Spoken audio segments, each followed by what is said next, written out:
Hi, welcome to the U.S. Center. I'm so glad that you could turn out for this event on the North American Mid-Century Strategies. Thank you so much for joining us. Thank you also to our online audience who is joining us from all over the world. Make sure you hashtag AskUSCenter when you have questions on Twitter, and we'll get to those as well at the end of the event. I'm Ashley Allen. I'm with the U.S. State Department's Climate Change Office, and I'm pleased to welcome you to the U.S. Center. We have had amazing events throughout the 2 weeks, and this one is, of course, one of our premier events, so thanks for joining us. I'd like to just very briefly introduce our panelists for the event today, and then welcome our special guest who will provide opening remarks and then stay throughout the panel.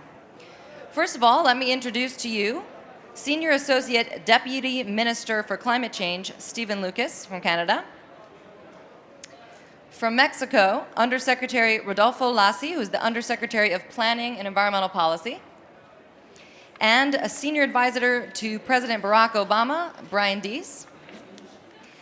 Now I'm very honored to introduce a woman who needs no introduction. In fact, I'm sure there's no one in this room that has not seen her leadership over the past several years. I am pleased to introduce Ambassador Laurence Toubiana, who was the French ambassador for COP-21 in Paris and is now our climate champion and has been leading action on climate change throughout this COP for those of us who have been participating. Ambassador Toubiana.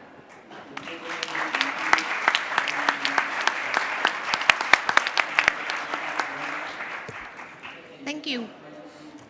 I'm very happy to be here on this particularly important topic, which is a pet topic for me, these low-emission mid-century strategies. I would like to begin with just explaining why these low-emission mid-century strategies are at the core of the implementation of Paris Agreement. You may remember we were still in 2014 and Lima was almost achieved, and still many countries would like to have an agreement that was sort of supposed to be finished by 2030. And many countries were preparing their contribution with a view that we will renegotiate the agreement in 2030.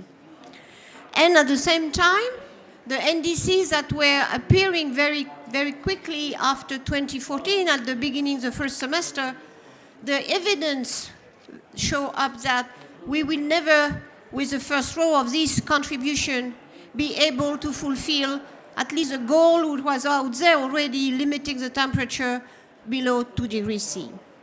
So the mechanics of the Paris Agreement were thought through to respond to these two challenges. One, to convince countries that we have to have a permanent agreement with no end date, and then to consider that the contribution should be revised regularly to be upgraded to fill the gap between the global goal and the actual status of the plans and policies that were prepared. So the mechanics of Paris Agreement for this, to fill this gap between the global goal and the contribution, what are the core of the Paris Agreement, have three important mechanisms. The first one is a revision every 5 years of this contribution. The second one is the global stocktake, the balance we make together every 5 years to know where do we stand and how much we have to work and transform. And the third one was this invitation to all countries to low-emission mid-century strategies in a way to make everyone conscious about the distance between the contributions and the pathway that could put us safely under 2 degrees C. So that's why it's absolutely central that we began to start this process, that all countries begin to think what does it take to fulfill this global goal. And in a way, if a plan in itself is never a sufficient condition for success, but not having one is always a recipe for failure. And that's very true if you don't reconsider the contribution with this long-term view. So I'm very pleased to be here as a champion. I just push very much for this idea. I'm very happy that North America has started already, and I really be very happy to listen to all. because, again, it's a core element of all the Paris dynamic you are starting to fulfill now. Thank you. Thank you very much. I welcome Dr. Lucas to the podium. Thank you very much, Laurence, for that introduction. Last year, Canada was pleased to be part of the historic achievement at COP-21 in Paris. And in October this year, we proudly ratified the Paris Agreement, and earlier this month celebrated its coming into force. Here in Marrakesh, Canada is reaffirming its commitment to the Paris Agreement and underlining the importance of momentum in driving implementation and action. Today, alongside the United States and Mexico, Canada is proud to fulfill one of our Paris commitments in releasing our mid-century strategy for long-term, low greenhouse gas development. This stems from a commitment by Prime Minister Trudeau, President Obama, and President Pena-Nieto at the North American Leaders Summit this past June. Before outlining key parts of our mid-century strategy, let me say a few words about how we are implementing our NDC. Since COP21 in Paris, Canada has been hard at work on building a pan-Canadian framework for clean growth and climate change to meet our 2030 emissions reduction target, spur clean growth and jobs, and adapt to a changing climate. We're doing this in collaboration with our provinces and territories and Indigenous peoples, and through broad consultation with cities, businesses, stakeholders, and Canadians across our country. While the Pan-Canadian framework will be the plan to reach the 2030 target, the mid-century strategy focuses on longer-term mitigation pathways to 2050. We didn't develop it as a blueprint for action, nor with a policy prescription. Rather, it's meant to inform the conversation on how Canada can achieve a low-carbon economy. Our ratification of the Paris Agreement demonstrates our support for the 2-degree and greater ambition to 1.5-degree temperature goals.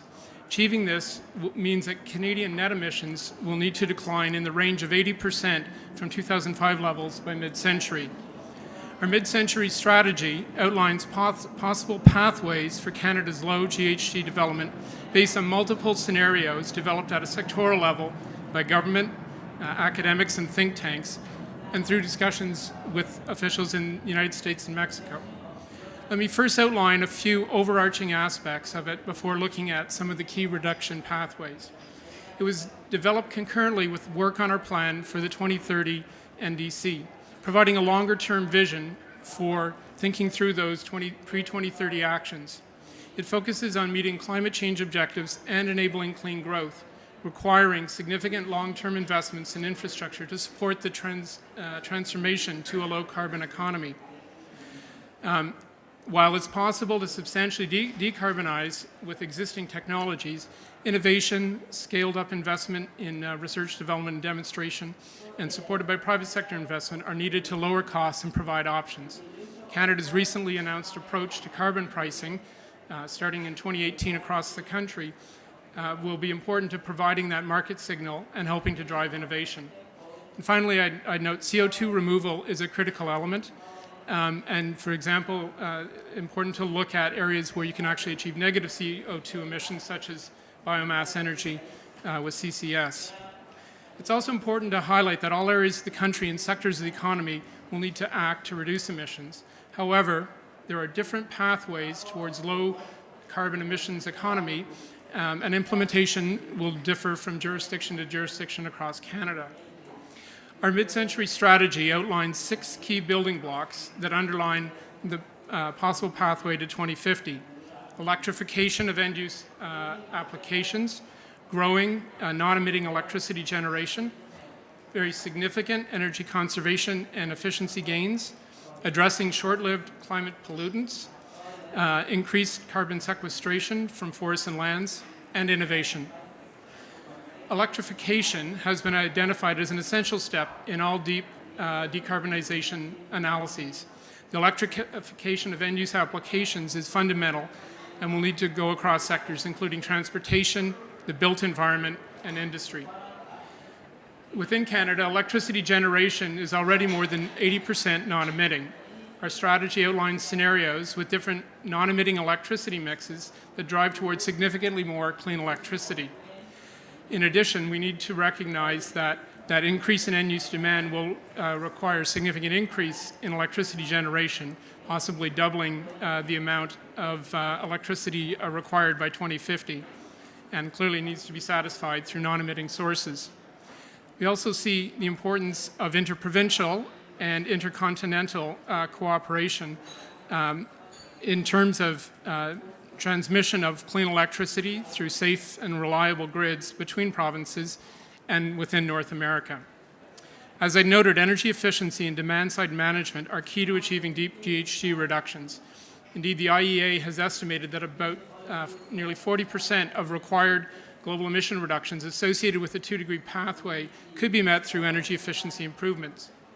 Low-carbon fuels will be important for some industrial sectors, such as well as marine transportation, some heavy freight transportation, and aviation. In addition, we see the importance of looking at existing and emerging technologies, including renewable natural gas, or renewable gas, and synthetic fuels. Abatement of non-CO2 greenhouse gases such as methane and hydrofluorocarbons is a priority given their high global warming potentials. And we're very pleased to participate in the achievement of an amendment to the Montreal Protocol to realize just that last month in Kigali. In addition, it'll be important to focus on black carbon and nitrous oxide. Behavioral changes also contribute to a low-carbon economy. For example, innovative approaches in moving people and freight are likely to be more widely adopted over the next 35 years, underlining the importance of investment in infrastructure, as well as ways in which changes in the ways people live, work, and consume goods. This will be essential in our cities in particular, which are home to 80% of Canadians, and on a global basis, 70% of emissions. Canada's lands and forests will continue to play an important role in sequestering substantial amounts of CO2 from the atmosphere. We need to look at augmenting the sequestration through reforestation, including in areas impacted by forest fires or invasive species impacting the wood stock, afforestation, and forest management, as well as stored carbon in wood products. As I noted, the final area of our strategy to focus on is innovation. This is crucial to enable a sustainable energy transition, both through the deployment of established or near commercial technologies, but as well through a focus on needed breakthrough technologies to enable options in terms of both clean energy and application throughout the economy. This is one of the reasons why Canada joined Mission Innovation a year ago. I'd now like to touch briefly on what I see as 3 key benefits of the pathways analysis. As I noted, it helps to inform our work nearing completion on Canada's NDC plan in collaboration with the provinces and territories.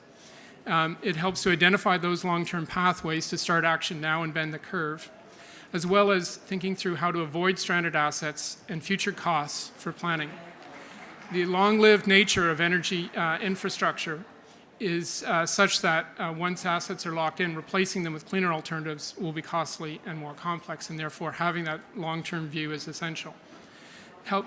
Second, the pathways analysis to mid-century helps us enable and drive investment in green and public transit infrastructure and attract private capital to help enable that.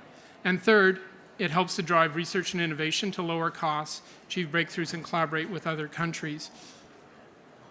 Finally, in conclusion, I'll note that Canada is very pleased to be working with our North American partners on this. It builds on a long-standing base of cooperation between our 3 countries and integrated energy systems. It's a work of key partnership and ambition that underpins this long-term planning that will be crucial to achieving the goals of the Paris Agreement. Canada views its initial mid-century strategy as an opportunity to begin the discussion on how to achieve long-term low-carbon economies and societies, and will continue to evolve as circumstances evolve. Beyond North America, we look forward to sharing our plan and our experience in developing the strategy with others who want to join the conversation. We've already learned a lot and look forward to participating in the 2050 platform that's being championed by you, Madame Tubiana. As well, through sharing our experience, we'll learn a lot from our partners not only in North America but globally. We view our mid-century strategy as a living document. It's not policy prescription, but really intended to stimulate conversation. It will evolve over time as circumstances and knowledge and technology evolves, but it's a key part of our long-term planning. Finally, in conclusion, I'd like to thank our partners and colleagues in the US and Mexico for their encouragement and advice in development of the strategy. Thank you, Dr. Lucas.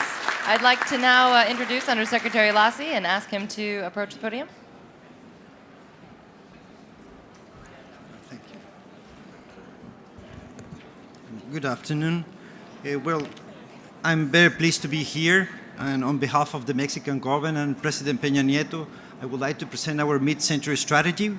We delivered this strategy to the UNFCCC today in the morning. You can download it from the website. And also we bring some copies of all the documents we have regarding the climate policy in our country. And well, let's talk about the mid-century right now. You know that Mexico has decided to be one of the first countries to present this strategy as part of the convention, but also because we are committed to build a sustainable North America. We believe in North America as a region that can deliver a lot of good technologies, good examples of how to be sustainable in our cities, in our communities, in our industry. We have a lot of linkages. We are building a very robust energy infrastructure, a robust transportation infrastructure, but also a robust communities that are linked by language, linked by race, and many of our communities believe in North America as a bright region of freedom. Thank you very much.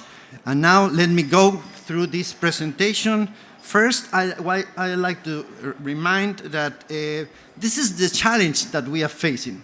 We need to balance in the second part of this century our emissions with sinks and with carbon capture infrastructure in the industry side. And in order to do it, we need to reduce the amount of emissions and increase the amount of sinks or capture processes. Well, this is our commitment in the NDC. We need to reduce 22% of our greenhouse gases, but also we add the short-lived climate pollutants in our NDC. We need to reduce 51% of our black carbon emissions. And you see that we built these commitments in a bottom-up approach, going sector by sector, and that is an attribute of our NDC that help us to foresee what could be in the future our sustainable policies. Well, this is the goal that we are pursuing. We need to reduce, according with the climate change law, 50% of our emissions in 2050. And it is a quite relevant goal in the law. It is mandatory. It is not a program. No? The Congress approved this climate change law unanimously and also approved and ratified the Paris Agreement unanimously. The senators that were part of this leading process are here. I don't know, Silvia is here, no, Silvia Garza. And let me tell you that she is from the opposite party of the government, no? They are really champions of climate change in our country, and they are really committed to endorse our NDC for the future. So that's the way we feel that it is feasible, or that is why we believe that it is feasible, at least in the North American region, to really have a sustainable development, a low carbon and resilient economies. Well, you see that if we pick up, or if we have a peak of our emissions in 2026, but if we go in the NDC path, and well, we will need to have another peak in 2035. So the best way to really reach our target is to have early actions on mitigations, but also in adaptation. I will talk later about that. And it is wise for us, for Mexico, to increase our ambition, not only because we are vulnerable for the to the climate change effects, but also because it will be, the pace will be more feasible for the industry too, for the people, and for the whole sectors that are emitting greenhouse gases.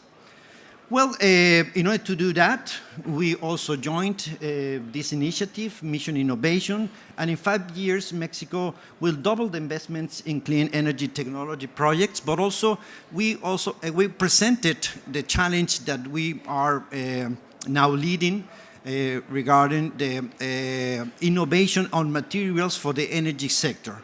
That's part of the things or the programs that we will reinforce in the near future, because cutting-edge technologies will give us also the opportunity to go through this other policy that we are applying in all the climate change programs and regulations in Mexico, this carbon pricing.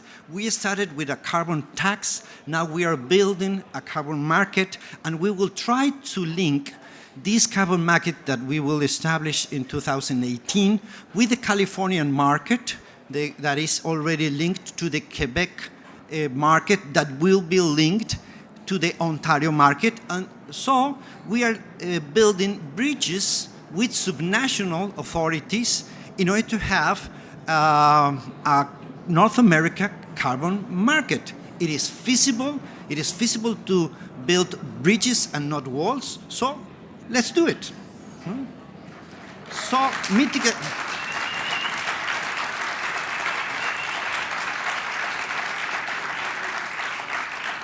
Our 5 mitigation strategies are these.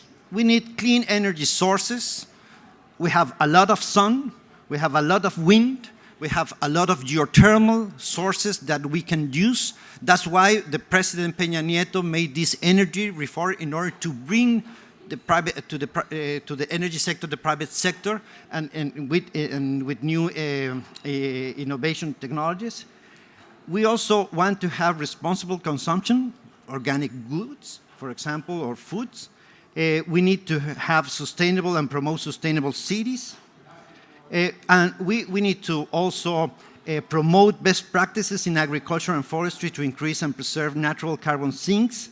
And for sure, we need to add the whole spectrum of climate forces to the climate policies. That's why we are committed to reduce short-lived climate pollutants, as you may see here in the graphic, that in the slide, that we are expecting to reduce 80% of our black carbon emissions by 2050, and it is part of the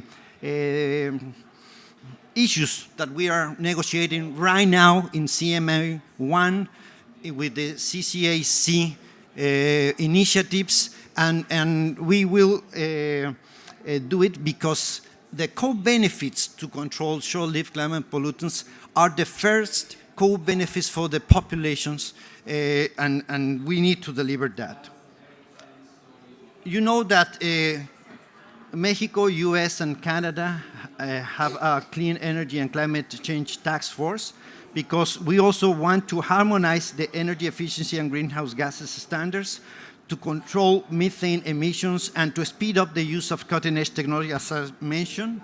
But we add to this strategy the adaptation actions. First, because we want to reduce the vulnerability and increase the resilience of our communities and the strategic infrastructure and production system, but mainly because we need to adapt with an ecosystem approach. We need to adapt our territory in order to conserve and also have a use of a sustainable use of natural resources. Just 2 weeks before we finish hearing in COP-22, we're gonna host the COP-13 on biodiversity, and we are establishing again another bridge no, between climate change and biodiversity. You are invited to Mexico to participate in this relevant event. The 3 conventions of the United Nations related with environment must be linked and must be part of the whole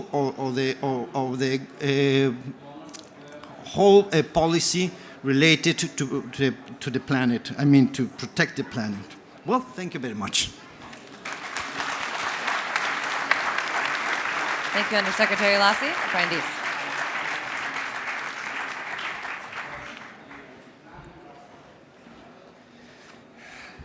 Thank you very much. It's a pleasure to be here with my Canadian and Mexican colleagues and to reinforce the North American partnership on energy and climate issues. And it's also a great pleasure to be here with my friend Laurence Tubiana, who I know has taken on the title of champion, climate champion, but I tend to think of her as more of a climate hero. And all of us who were in Paris last year will be forever in her debt.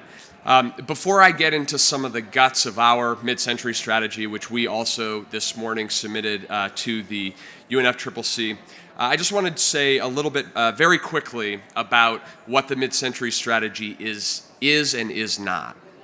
And I think that this tracks very well with what my other colleagues say, and it's heartening to me because I think that while we're developing our own strategies, I think it also reflects a harmonization and broad approach. First, what it's not. It's not a policy prescription. It's not a set of specific recommendations or a blueprint for any future administration. The second, it's not about setting new national targets. The NDC process is designed for that, and targets should, by their definition, be a shorter-term exercise because we need to be able to account with greater accountability for them. And it's also not an attempt to predict with precision what the world is going to look like in 2050, given the uncertainties that exist out there. So what is the MCS? The first is it is a long-term vision. And as Laurence said, just like any good business has a near-term business plan, but also plans out a much broader vision for the future, a vision isn't sufficient, but without a vision, you're missing a necessary component for action. The second is this mid-century strategy is a demonstration of the United States' commitment to the long-term goals and the long-term ambition embodied in the Paris Agreement. Our mid-century strategy is built around a set of scenarios aimed at an 80% reduction in emissions from 2005 levels by 2050. There are 6 scenarios within the mid-century strategy, and there is a 7th scenario that looks at what it would look like to go beyond 80% by 2050 as well. The 80% reduction is consistent with commitments that the United States has made previously in the international fora as an aspirational target that would be consistent with our contribution to the Paris Agreement goals. And the last thing that the MCS is, and I would emphasize this, is it is a modeling and analytical exercise that I think hopefully provides a set of tools and resources for other countries, for researchers, for policymakers in the future to build and develop on. And one of the reasons why we were excited about moving forward quickly on this project and very grateful to be partnering with our friends in North America was to try to put out a set of templates that can be approved upon and learned from in the future. So with that as context, I want to show you a couple of pictures and just give you a couple of bottom line impressions of key conclusions or takeaways, I think, from the U.S. mid-century strategy. So the first bottom line conclusion that I think that may well be the most important, which is the low emissions pathway is unambiguously the most pro-growth, pro-jobs, pro-income, and pro-American family strategy in the long term. And that, I think, may be the most important takeaway from the mid-century strategy. Because when you model out alternative approaches, do-nothing approaches, or high-carbon development approaches, what you see is that the economic costs rack up in very real and concrete terms. That's not just in the context of greater storm damage and others that we think about, but it's actually in the form of lower economic growth, fewer jobs, less income growth for middle-class families. And I think that that's very important. That finding is grounded in the recent experience in the United States. And what you see here on this slide is that we in the United States are now living through the first sustained period where economic growth and carbon emissions have decoupled.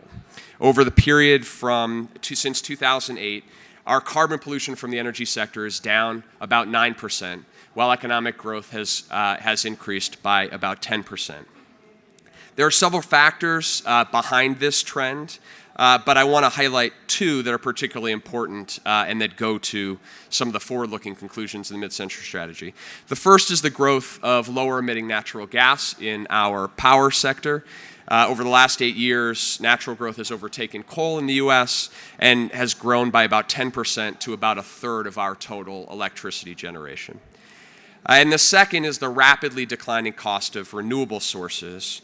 And again, since 2008, we have seen dramatic and unexpected declines in the levelized cost of solar, wind in the U.S. market. Another important sub-conclusion from this point, I think this is particularly important given the uncertainty that I know many of you are thinking about in terms of future policy in the United States in the transition to a new administration. The other finding that you see in the mid-century strategy and the pathways that we project is that the market dynamics that are underpinning this trend are very likely to continue in the near and medium term. Because the near-term drivers of the emission reductions in the United States are those market dynamics that I just spoke about. So as we look in the near term in the United States, the emission reduction pathway and the decoupling from growth is quite solid. There is a question about how we increase our ambition in the medium and the long term, which is where the rest of the mid-century strategy comes in. The second point that I would make is this nifty slide is our attempt to put the entire U.S. mid-century strategy in one slide. Across pathways, achieving deep reductions requires actions across our economy and across sectors.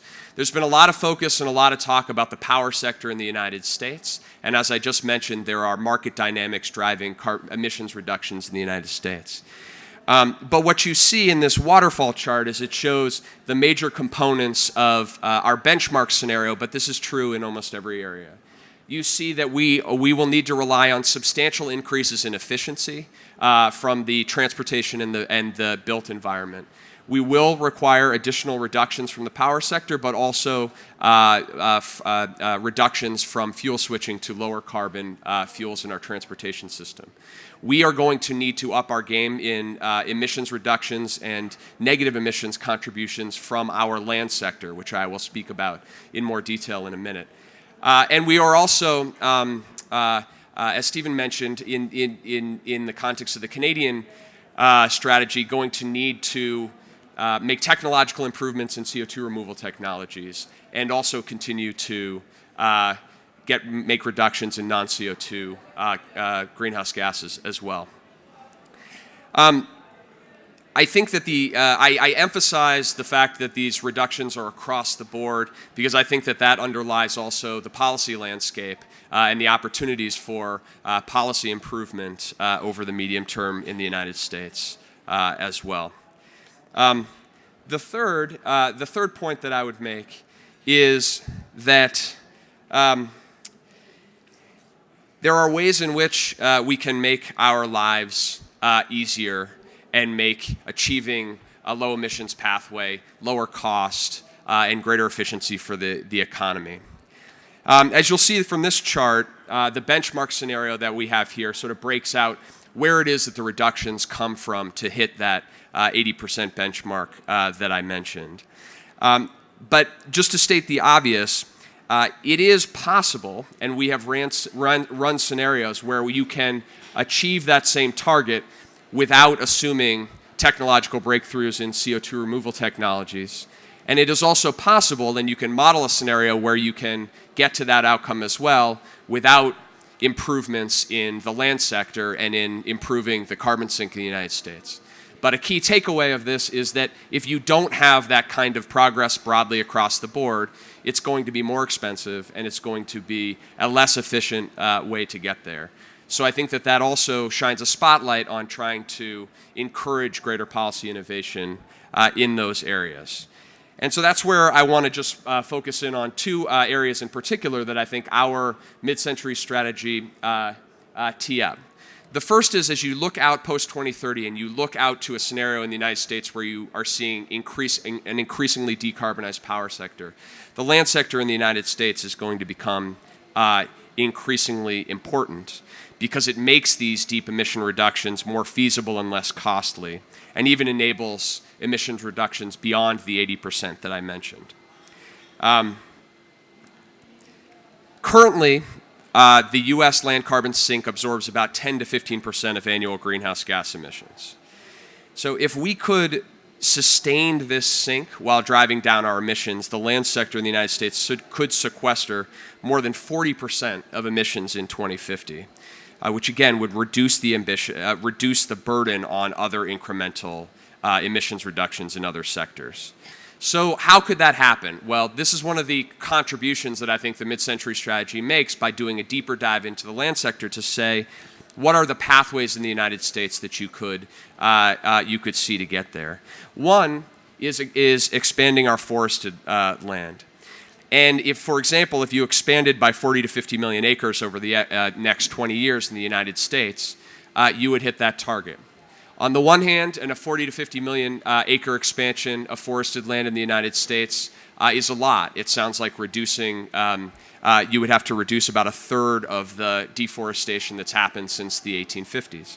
On the other hand, what this chart shows is that actually over the past 2 decades, the United States has shown that it can make progress in reforestation. And so the opportunity that the mid-century strategy tees up is how to accelerate the rate of growth of reforestation. And I would note in particular here that the USDA, under the leadership of Secretary Vilsack and Robert Bonney, who's sitting in the audience here, have put together a set of building blocks for how to approach these types of issues in a very smart and market-oriented way. The opportunity to build on that work in ways that create new markets for our forestry industry in the United States is quite substantial in the future. I think this also lends to more creative policymaking outside of the forest sector. There is huge potential to increase carbon storage in cropland and grassland soils. There is also opportunities to create new revenue streams for rural communities and farming and ranching and forestry sectors, and new jobs and opportunities for young farmers, ranchers, and foresters in conservation efforts if we can get the policy framework right to actually effectively account for and then reward emissions reductions in this sector. Next takeaway is that greater innovation makes deeper reductions less costly and easier to achieve. Again, that sounds like an obvious thing, but one of the things that we did in the mid-century strategy was include what we defined a stretch technology case. And in that case, what we did was we ran scenarios where we assumed that the trajectory of R&D investment that is envisioned by mission innovation not only sustains through the mission innovation period, but then continues at that rate of growth. Now that's ambitious, but it's also achievable. By definition, the mission innovation announcement, I think, helped to underscore the degree of support for greater R&D investment across countries. So my hope is that type of ambitious investment case, while a stretch, is also achievable. And what you see when in the mid-century strategy, when you run that stretch technology case, that you actually are able to achieve emissions reductions in the U.S. economy well beyond the 80% reduction target at similar or lower costs, which is a function not simply of the CO2 removal technologies, but also the greater accelerating decline in costs of deployed renewables and other clean technologies. This chart is just one simple example in the solar sector of the link between bringing down the cost of an installed technology through innovation and the potential for rapid deployment of these technologies. And a final thing that I would say in this innovation space is that there's an interesting link that we found in our modeling between increased R&D spending leading to greater technological innovation and the feedback effect of greater global ambition in deployment. And there is a real opportunity for a positive feedback loop where greater innovation reduces cost and greater global deployment, particularly in the large markets where we know that there will need to be rapid renewable deployment, has a positive feedback of then further decreasing deployed technology costs as well. So let me just close by saying a couple things. The first is that I would encourage the mid-century strategy is now available, and we are going to make, as we can, available the underlying model that we used, as well as the data sets that we drew from, because we want people, other countries, as well as researchers to be able to utilize this. There are an infinite number of permutations of scenarios you can run. Our mid-century strategy shows, as I said, a 6+1 approach based on our assessment of the likely pathways. But I think that this is our hope is that this can become a resource for the future. The second thing that I would say is that I would encourage greater collaboration between and among countries as other countries step up to the call from Paris in developing their mid-century strategy. Our team found the engagement with our Mexican and Canadian counterparts, as well as the Chinese and the Germans and others that are actively working on their strategies, to be very valuable in helping to make more concrete this vision. And as we see similarities across these long-term planning documents, it creates additional opportunities for collaboration as well. The last thing that I would like to say is I'd just like to thank the team within the U.S. who worked on this strategy. It was a multi-month effort, and we wanted to move quickly on this effort in order to try to lay the groundwork for this undertaking to sustain across different countries' processes in the future. I want to note them and thank them for all of the work that they've done. So thank you very much. Okay, great. Now we'll take a few questions. I'm going to suggest we'll take 2 or 3 questions at once and then turn it to our panelists to answer as they see fit. Can I get a raise of hand if you have a question? Okay, start that. Alden Meyer, Union of Concerned Scientists, thanks for your work on this and thanks for the event. My question is, building on the Three Amigos meeting that you had in Ottawa on June 29th, where you set goals of 50% clean energy for the continent, methane reductions, et cetera, do you see the potential for the 3 countries cooperating on longer-term mid-century continent-wide goals? What would those look like and what are the prospects? Okay, and 2 more questions, one here. Great. Ian Cochran from the Institute of Climate Economics. Just a question, since investment and finance-related questions have really dominated the discussions around COP this year, how do you see these type of exercises that have been done in the 3 countries informing moving towards investment plans, roadmaps in terms of where the financing will come from in terms of achieving a lot of these objectives? Thanks, and just one more. Hi, it's Leo Hickman from Carbon Brief website. It's a question for Mr. Deese about if, I presumably you haven't because you haven't enough time to do this, but if you modelled in Trump, if you took away the Clean Power Plan out of that, how does that impact on what you've just presented? Thank you. Okay, and I'll turn it over to our panelists now to answer the questions that as they want to address.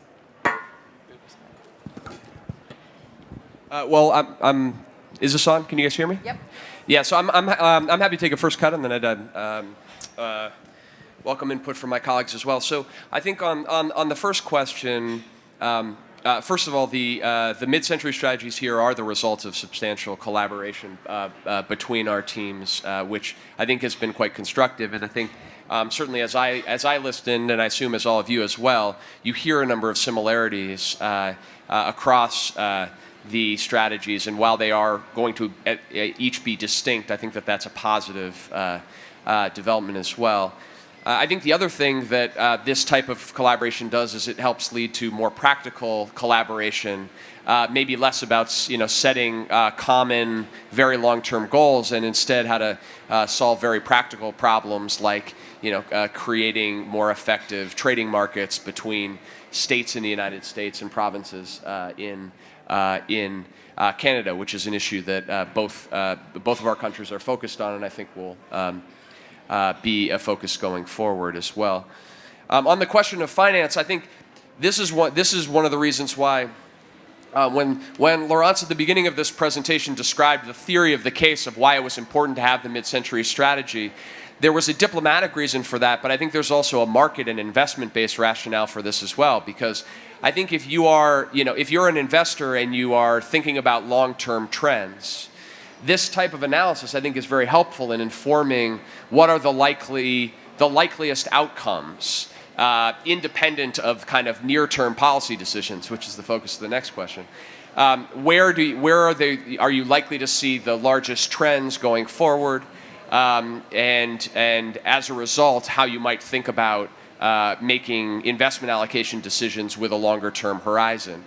I think that's a very valuable thing to have out there, and the degree to which we can share our analytical and modeling approaches and improve upon them by learning from each other, I think will also help the investor community as well as we refine these approaches and make them more sophisticated. And to the third question, we didn't do that modeling precisely because we can't, and I won't speculate on what the policies of a future administration may look like. But I think that the scenarios in the mid-century strategy are not driven by assumptions about particular policy measures. With that said, I just reinforce two things. The first is, if you look at what is in the mid-century strategy and also what is in other independent analyses, the near-term trajectory of emissions in the United States over the next several years into the early 2020s is being driven principally by market forces and incentives that are in place right now. And so we feel quite confident that when we look at the emissions reductions trajectory and our 2020 target, for example, that the U.S. is well on track to meet that. And that is not a function of the Clean Power Plan, because the Clean Power Plan, just to remind all of you, the first binding year of the Clean Power Plan is 2022. So part of that is actually being driven by renewable tax credits that were enacted by Congress on a bipartisan basis last year into the early 2020s. So we feel quite confident in looking at the trajectory of emissions reductions in the near term, and confident that that will persist going forward. The long-term questions are ones that the mid-century strategy tees up, and as I think you all heard from Secretary Kerry before, and you've heard from President Obama on multiple times, if we are going to get ahead of the climate threat, and we are actually going to hit ambitious targets like this in the long term, then all of us are going to need to move more aggressively on more ambitious policy measures in the future. Okay, Dr. Lucas. Maybe just a couple points to build on what Brian said. I guess the first, in terms of areas of collaboration, recognizing our integrated economies. The integrated electricity systems are key in terms of the flows that occur every minute of the day, north to south and east to west. It's critically important that those grids are kept safe, reliable, and secure, and that with increasing clean electricity flows in them. We have integrated transportation systems, and as we think about the future there's opportunity for collaboration, as well as in the areas of conservation and clean air to help address things such as black carbon and sequestering carbon, as we all talked about in terms of the land and forest sector. The second point I'd make is that one of the reasons that I emphasize infrastructure in my discussion was really about the importance of building the infrastructure today with a long-term vision in mind. In Canada's infrastructure plan, where we've just announced the second phase of $80 billion over the next 11 years. We see a significant investment in green infrastructure, including electricity generation, transmission, storage, and smart grids, as well as public transit, and looking at innovative financing through establishing an infrastructure bank to help work with and enable private sector investment. Well, in order to do these mid-century strategies, we really establish a collaboration effort between our technical groups. I need to credit the National Institute of Ecology and Climate Change, doctors Amparo Martinez and Claudia Octaviano were running a lot of models. They gathered models and data in order to foresee what will be or forecast what will be the future sustainable energy scenario for the region. No, they run models at MIT. They run models in the energy sector. From the energy sector, they develop also a huge database just to include all the things that are happening right now in Mexico regarding renewables, regarding the new electricity markets, and the intentions of many companies that are trying to really build this common infrastructure for the future. They, for sure, want to have a long-term signal from our governments to invest in new technologies or even to provide new services and goods to the region. So collaboration, it is the foundation. It's the foundation of these strategies because, yes, as Dr. Stefan said, it's a living, or they are living documents that we will feed with our efforts every administration, every year, every 5 years, as the Paris Agreement mandates. So it's a living document done by living humans. Fantastic. Now I'd like to turn it over to Ambassador Tubiana to give some final reflections. Thank you. That's really the proof that this works, no? Because your collaboration, the vision, very concrete. You were talking about the grids and the transport of electricity. The decision that you are making today, which is consistent with your vision, is exactly what we should look for.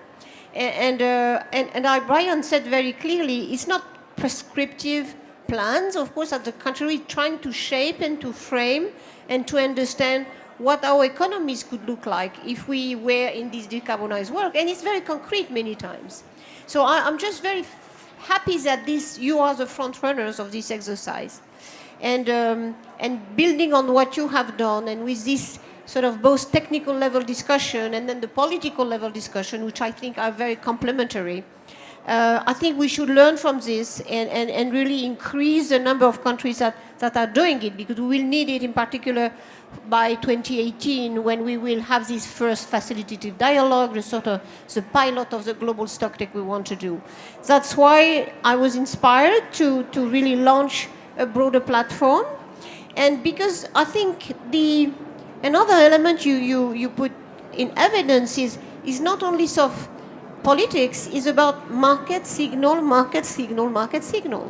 And in particular for investors, you were referring to that. When you add up all what you want to do in clean mobility, it's a big market.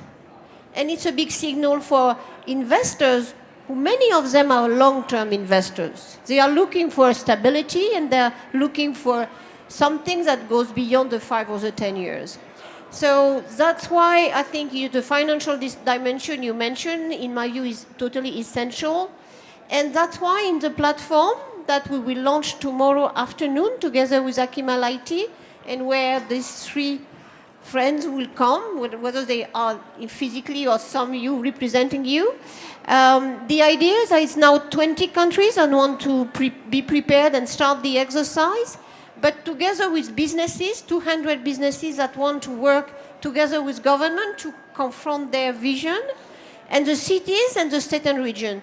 Like 17 cities today, maybe tomorrow we'll have other commitments to do so, and 20 states and regions all over the place, including Africa, in Asia, and Of course, Latin America is very well represented in the sample. So I think this discussion shows that more we will align the expectation, the vision of the future, in particular from the economic actors, informing back the governments that, in my view, would be much more optimistic. When you see the curve of course, the classical one on the cost of renewable energy, and PV in particular, and when you think that we are making efforts through innovation to get this down, this, I think, will be the more powerful instrument for implementing Paris. That was the philosophy behind Paris. Now it's about implementation, meaning about economic actors, investors, and of course, a range of actors that will finally make this happen in the ground. So